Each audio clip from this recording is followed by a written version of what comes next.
आपने अपने जीवन में कभी तलवार खरीदी है?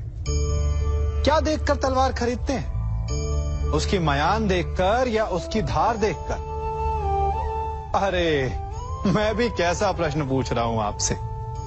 ये आवश्यक थोड़ी कि आप कोई योद्धा या क्षत्रिय हो।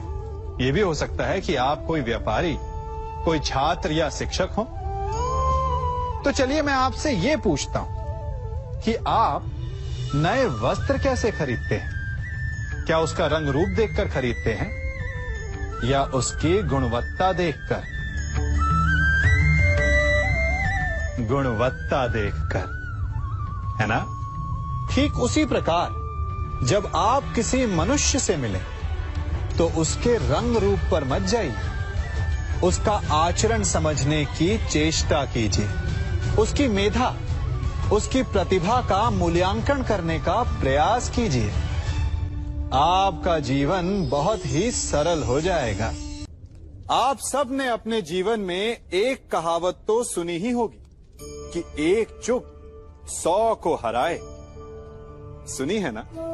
और इसीलिए कई बार हम जीवन में चुप रहते हैं, मौन रह जाते हैं, क्योंकि ये सत्य है कि एक मूर्ख के लिए मौन रहने से अधिक श्रेयस्कर उत्तर और कुछ भी नहीं हो सकता।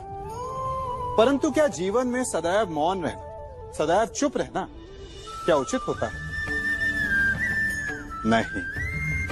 जहां पाप का बल बढ़ रहा, जहां छल हो रहा, वहां मौन रहने से अधिक गंभीर अपराध और कुछ नहीं हो सकता।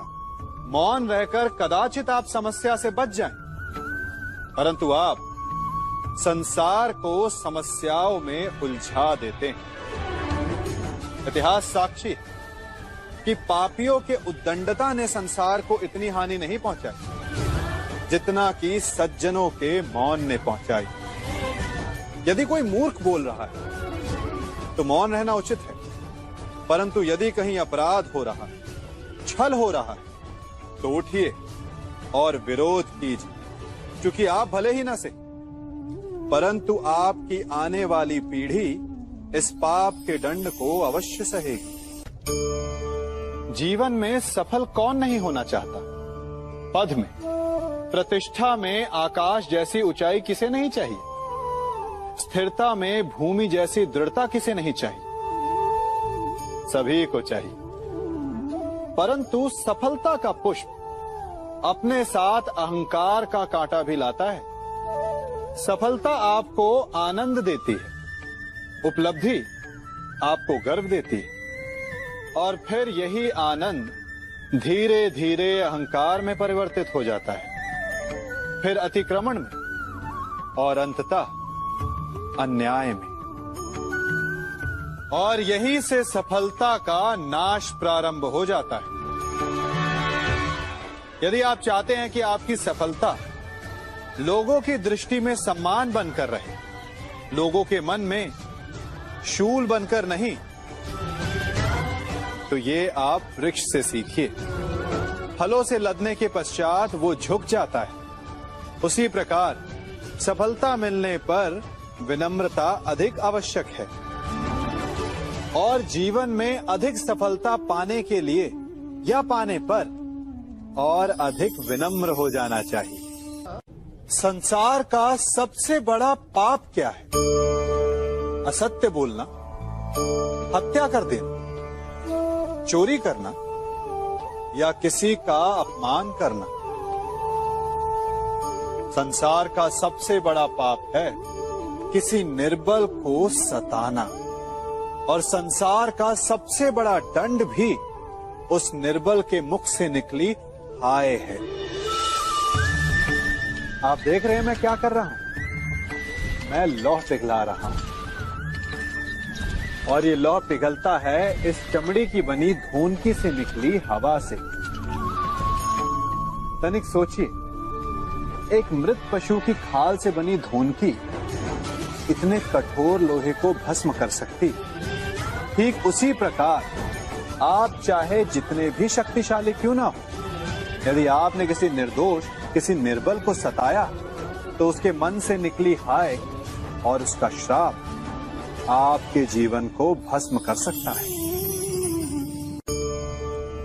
मनुष्य भी बड़ा विचित्र प्राणी है। अपनों से नीचे के स्तर के लोगों को वो हे दृष्टि से देखता है, उनका उपहास उड़ाता है, उनसे बार बार कहता है कि तुम्हारा कुछ नहीं हो सकता, तुम भविष्य में कुछ नहीं कर पाओगे। जब मनुष्य के पास धन, संपत्ति, मान होता है तो वो दूसरों का आदर नहीं करता, परंतु वो एक बात भूल जाता है कि उससे भी अधिक शक्तिशाली कोई अस्तित्व में है, और वो है समय, काल। काल अपना चक्र कब बदलेगा ये कोई नहीं जानता।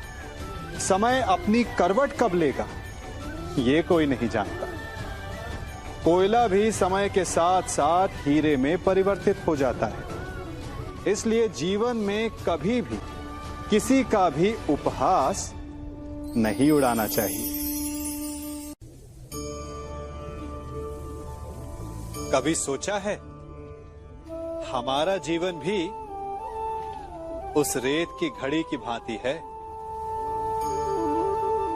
जो रेत नीचे गिर चुकी है वो हमारा अतीत है, जो अब भी ऊपर है वो हमारा आने वाला भविष्य है, और वर्तमान ये संकुचित स्थल है जहां से धीरे धीरे करके रेत गिर रही है। अर्थात हमारे पास जीने के लिए यही एक क्षण है। उसका उपयोग कैसे करना है ये हम पर निर्भर करता है। जो बीत गया उसका दुख मनाना है, या जो भविष्य में होने वाला है उसकी प्रतीक्षा में क्रोध करना है। सब कुछ करने के लिए यही एक क्षण है। प्रसन्न रहना है तो उसके लिए भी यही एक पल है। प्रतीक्षा करते रहोगे तो ये पल भी भूतकाल में बदल जाएगा। इसलिए आनंद के लिए, परोपकार के लिए प्रतीक्षा ना कीजिए। आपके पास जो पल है उनका भरपूर सदुपयोग कीजिए, क्योंकि इस घड़ी को पलटकर आप फिर से समय अवश्य गिन सकते हैं, परंतु अपना बीता हुआ समय आप वापस नहीं लौटा पाएंगे। हम सब अपनों की, अपने मित्रों की, परायों की सहायता करते हैं, परंतु हम सब के मन में एक व्यथा रह जाती है कि वो हमारा उपकार भूल गया, कि उसने हमें सम्मान नहीं दिया, कि समय पड़ने पर उसने हमारी सहायता नहीं की। होता है ना ऐसा? अब प्रश्न ये उठता है कि क्या हमें उपकार भुला देना चाहिए या नहीं? और उत्तर भी दो हैं, हां भी और ना भी।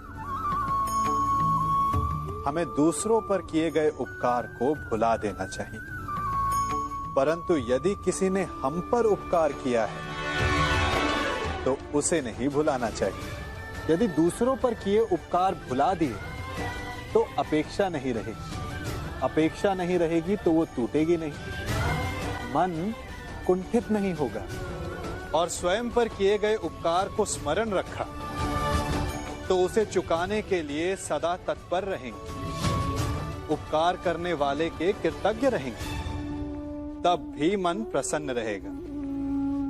और यदि हम सभी ऐसा करने लगे तो सबके मन को संतोष रहे।